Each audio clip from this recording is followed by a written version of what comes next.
Welcome to the Sales Chaos Theory Podcast, the go-to audio experience for navigating the ever-evolving landscape of sales conversations.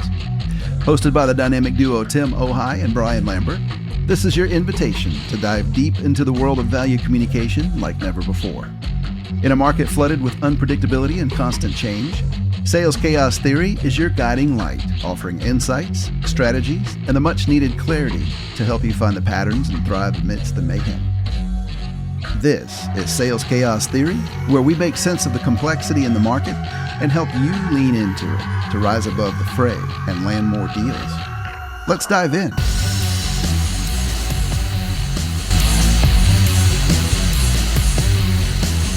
Welcome, friends. As a sales leader or a value communicator, it's likely that you're getting a lot of internal pressure to sell and communicate value. It's who you talk to that matters. And in this podcast, it's going to be a discussion and a deep dive on a critical role. Now, who here would love to talk to a CFO? Well, that's what we're about to do on this podcast. Tim will be conducting an interview with the CFO of a mid-sized company, and then both him and I will debrief it. We hope you find this podcast insightful and it helps you communicate value. The Sales Chaos Podcast starts now. All right, so here we go. I have on the phone a chief financial officer, a CFO, who has been in the industry, in a variety of industries, in this role for many years. And today we're just going to try and learn about his perspective as a buyer. So let me start with a little bit around just kind of the bigger picture, kind of the context. Talk to me about the kind of pressures and trends that affect your role the most. Well, I don't think there's any difference between a CFO role and others, other than the fact that it does have a finance bent. I think, like a lot of people, there's pressure around performance of the business, but then there's an individual pressure as well as to perform as a CFO as to what's important for them personally.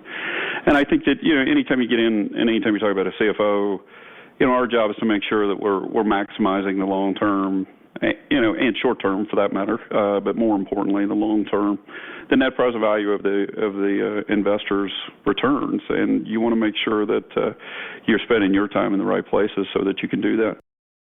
So when you look at like long-term pressures, are they all financial, or are there other things that you're trying to look at? No, and I think as a CFO, a lot of times you carry even what I'll call the chief risk officer. We get the opportunity to kind of step back and look at the business from the outside almost a little bit, and you're looking at all kinds of elements, right? So it's not just the financial elements of the company. It's also, for instance, where are we from a talent perspective? Where are we from a long-term capital investment perspective? So it's not just the financial aspects, though everything ultimately comes back to the long-term present, the net present value of the company. But you are trying to look at all aspects of the company. We're not the controller, so we're not strictly looking at making sure that the accounting gets done properly. We're there to look at all aspects of the business. So risk, that's a huge word, because you could have risk in all kinds of parts of the business. Are you literally playing with, maybe that's not the right term, but involved with every function in a company from a risk perspective? It depends on at what level in the company that you play. I think more than anything that I like to say is the real role of the finance organization and the CFO is to most people think of us as some people think of us as the revenue prevention department of the gatekeepers, if you will. But I see our role really is to get people to think differently. So have we thought through all the aspects of the risk around the business? Have we thought about what is the long-term implication? Yeah, we get a quick sale today, but what does that mean for us longer term if we run into problems with delivery and we don't have suppliers in the right place? But and there's a lot of different aspects of risk. There's the operational risk, there's credit risk, liquidity risks, all the areas that we get into, credit, customer risk, those types of things. But it's the other, what I'll call kind of the hidden risks around talent, around regulatory risks, those things that we don't necessarily think about every day. That's fascinating. All right, so let's go a little deeper down the rabbit hole, so to speak. Talk to me about the kinds of problems that you have to navigate most often. I think that the problems that I navigate more than anything everybody's got great ideas, and they want to bring those great ideas to you. But I don't know that people have thought through all the aspects of it. So, on a daily basis, I'm challenging people to think and look at things differently. But in our particular industry, recently the big focus has been around liquidity. It's been around long-term growth opportunities. We're looking a lot around what the risk in the market looks like for us, because the market moves quite rapidly. So what are the trends we see, and how are we going to respond to those? But it's really keeping our finger on that on a day-to-day basis, but also trying to pull our head out once in a while and have risk discussions beyond just what's happening today. But when are we going to get together and talk about it? But more importantly, I would say on the day-to-day basis, it's people bringing deals to you all the time. People bringing opportunities to get a look at. And how do you evaluate those on a very quick and rapid basis? Because, there's only so many hours in the day, so you have to decide where do you go and where do you spend your time.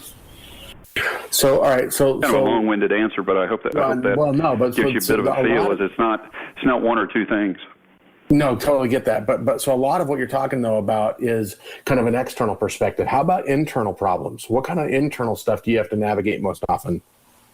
Oh, well, there's always the political aspects of, you got to make sure that your commercial people are still feeling motivated, and even though you have challenged them, I think internally as well, there are competing programs with the inside of a business. The big phrase a lot, you heard a lot about this, was somebody putting together your list of all your activities inside, and then being able to figure out where we want to focus our time and what do we want to focus our time on. I think that's the biggest challenge that you have as an executive, is how do I choose the things to work on that are the biggest return for my company? Because everybody's got an idea. Everybody's coming at you with ideas. Everybody wants, 10 minutes of your time on something. And a lot of times they haven't thought through it all the way. Okay, so the whole prioritization piece, it sounds like that's just, how do I put this? That's like a moving target. It sounds like it could be a priority today, but even within a week or a month or a quarter, it could be completely upside down. Oh, absolutely. There are changes in the market, change with customers, change with. I think you asked earlier about what are the things we work on. I think that's the biggest piece, right?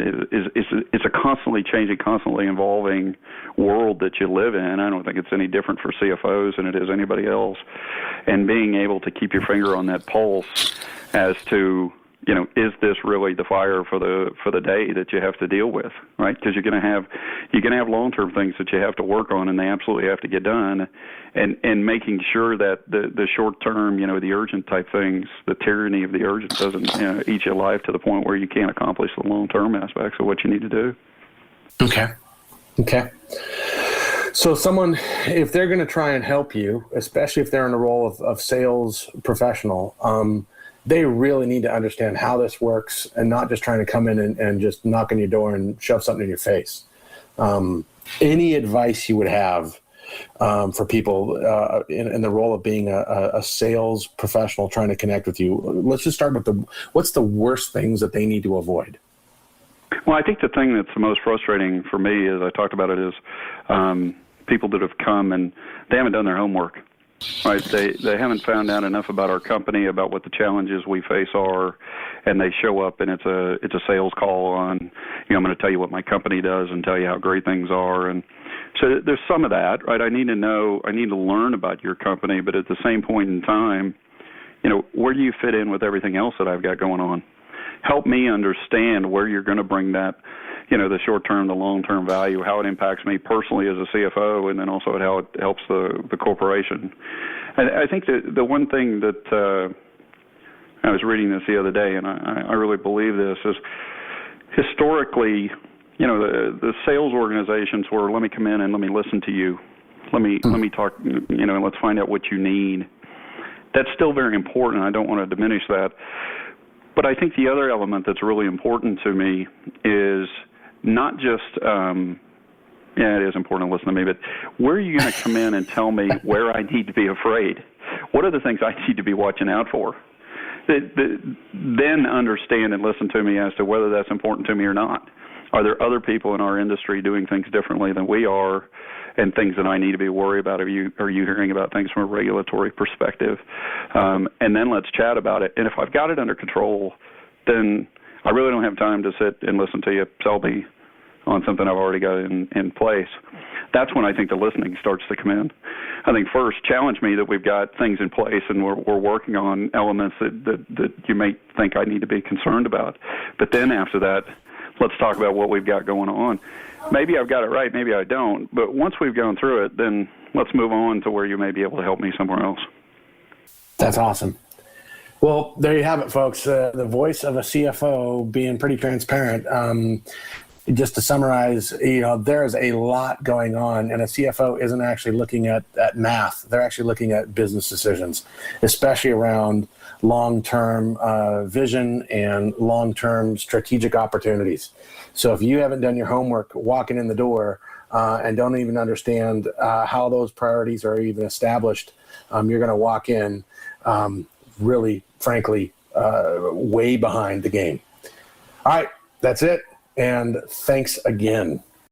Hi, everybody. This is Brian Lambert, and thank you so much, Tim, for that great interview with that CFO. Wow. We heard some really good stuff there, and it's important to think about these roles, and especially the CFO role. And I don't think I ever had access to the brain of a CFO early in my career, and I think this is one of those things where no matter how long you've sold for, it's always great to hear reality in the trenches. So what kind of, I don't know, emotions do you think that CFO is going through, Brian, when you were listening? I think he is very on top of it, obviously on top of the changes that are occurring. But I think there's a lot of different perspectives that have to be managed, and he has to manage those without getting swarmed up into them. He has to rise above the fray, and I think I heard a lot of that in what he was talking about. Did you hear any worry in there? Not like crippling, but just like almost, I hate to use the word fear, but there was like this sense of, I got to stay on top of this stuff, but I don't know if I am. Yeah, maybe. I wonder if everybody in today's world has that view. I think it's this idea of, I've talked to CFOs before, and they translate it back to me as, they understand a view of the business that very few others understand. And I think that is the tone or the undercurrent, if I had to project here without talking to him, is this idea of translating what's really important to him to the other functions in the business and somehow having them see what he sees. Yeah. And that's easier said than done. Yeah, that is. I think you nailed it. That it's tough for CFOs to find people who understand what they're trying to do, and then can bring information to them in a way that helps them see even better. Wow, yeah, for sure. Absolutely. Well, so let's take a moment then and just kind of summarize kind of what I was thinking. My biggest thought was there's this huge shift in what I thought CFOs were about and what they are about now, and based on that interview, and it's very typical of the other CFOs we talk to, that they've gone from this perspective where CFOs are known primarily as number crunchers and really solid, super financial experts, and able to work the math and to see provide hard numbers to soft concepts. That is almost old school. I mean, that still goes on. There's still accounting that has to be done. But for a CFO, that they rely on their controllers to do that. What the CFO is trying to do is really take the hard assets they have and go define a soft concept. They have to go almost reverse that. They have to go define a future state that doesn't exist, and they have to have a solid business case that underscores or defines the possibility of that happening. And then if they do that right, they have to orchestrate the use of all the resources in the organization around that potential future state or desired future state. Is that what you heard, Brian? Yeah, absolutely. I think this idea of, math is a universal language in business, and the evolution of the CFO role is not just to count the beans anymore. It's to use math and use finance to be able to make smart decisions and to allocate these resources. So, it still requires that aspect and a certain level of smarts in the role, but you also have to now blend that with not only the math smarts, but the business savvy as well. And I think that's the big takeaway from that aspect of the interview. It's huge. So let's talk about three things that we also want to highlight then as kind of takeaways from that interview. And one of them is really what that role is focused on working on. And I thought there was a really good picture or a snapshot into what a day in the life looks like and the things that CFOs work on. And there was a tremendous amount of energy being spent around the concept of prioritization, trying to really get a handle around not only the obvious risks, but the hidden one. And I was impressed by the things that were mentioned as hidden risks, like, talent needs and talent gaps, having the right assets and resources that your business needs. And it's not just because your business needs them to be more productive, et cetera, but also because your customers need you to be more savvy or more efficient or more productive or more secure, or pick a term that defines a requirement from a customer's point of view, and regulatory changes that get thrown on top of that. All of those risks are all outside of what you would consider the normal view of finances. And that is, to me, just absolutely critical to understand how those risks drive constant shifting of prioritization. It seems to me that the organization is constantly, maybe even arguing over what's most important and what's not. Yeah, absolutely. I think you're bringing up an awesome point in this role, because when you think of what does it mean to perform as a CFO today, they have to enter into that type of fray and tackle reality. And it might be hard for our listeners to believe that a CFO is worrying about talent gaps. In the siloed view of business, there's no way the CFO would say, perhaps, hey, do we have the right talent here? But that's like HR's job, right? Yeah, that's HR's job. But if you look at it from the aspect of what am I funding, that's what he's saying. Are we funding what we need to fund to close our talent gap? He's not going to sit there and do interviews for salespeople, right? But so it's a funding thing, it's an allocation of resources thing, and you have to enter into the fray with that, because a dollar over here or a euro over there, you have to make sure that those investments are spent wisely. So that's, I think, the day in the life, what are they working on now? What does it mean to perform? And that aspect is critical. The second thing that I heard is this idea of if we understand that that's the future state and you have to rise above it, where is this role headed? And I think he spent a great amount of time for a CFO, in my opinion, on this idea of where's the market headed? Where's the industry headed? Where's our business headed? What's this idea of return on investment? And how do I help us get there? In other words, how do I inject conversations and questions to perhaps some internally myopic functions, if I could be so, let me project again and be, I've seen this happen where folks don't think about the outside the company. They're thinking about their product, or they're thinking about their initiative. Perhaps he's asking questions around where are we headed? Are we getting a return on that? Let me ask you some business-centric questions, not to poke you, other functional head, but to make sure that we're driving to the future state. And in that way, in this role, which is, this second aspect, is all about arbitrating across functions, or taking a dollar here and moving it over there. This idea of who has the best business case for helping us achieve our company objectives, and let me arbitrate across these functions that perhaps have friction, and let me make that final decision. And I think that's where the role is headed. What do you think about that, Tim? Yeah, well, to me, it's that phrase of orchestrating the resources. So they're playing conductor to a very large group of musicians, and everybody's an artist, everybody's a specialist, everybody's really good at what they do. And you're literally telling groups to go silent. And you're telling other groups to get louder. And you're trying to do it at the right time so it sounds good, so to speak, so that the customers that you rely on continue to do business with you. And the customers you're trying to engage will suddenly turn and pay attention, right? And it's that orchestration aspect that what I heard explained drives a lot of internal politics. It drives a lot of the stuff that you're talking about, where you're not only playing arbitrator, but you're probably even playing coach, and you're certainly playing judge, which doesn't necessarily make you super popular. So it's a very complex role that I think as sellers, we need to have a lot of empathy for what's going on. At the same time, we need to elevate our perspective, because when we come in and say, hey, I just want to sell you this because I see you have a need, and they're going to go, yeah, but if you fix that need, you actually create a disruption for another part of my strategy or our strategy. And I can't have you creating disruption for what I'm trying to orchestrate. And so, no, you do not get the business, which totally opens the door to the third point around how do you prepare to sell to CFOs? How do you help the CFO be successful? And if you don't understand what they're trying to orchestrate, you're not going to effectively be able to sell to them, because you don't know how you fit into their reality. You're just coming in the door and trying to sell blind. I love that he said that the worst thing that a seller can do is not do the homework on the reality that CFO is facing.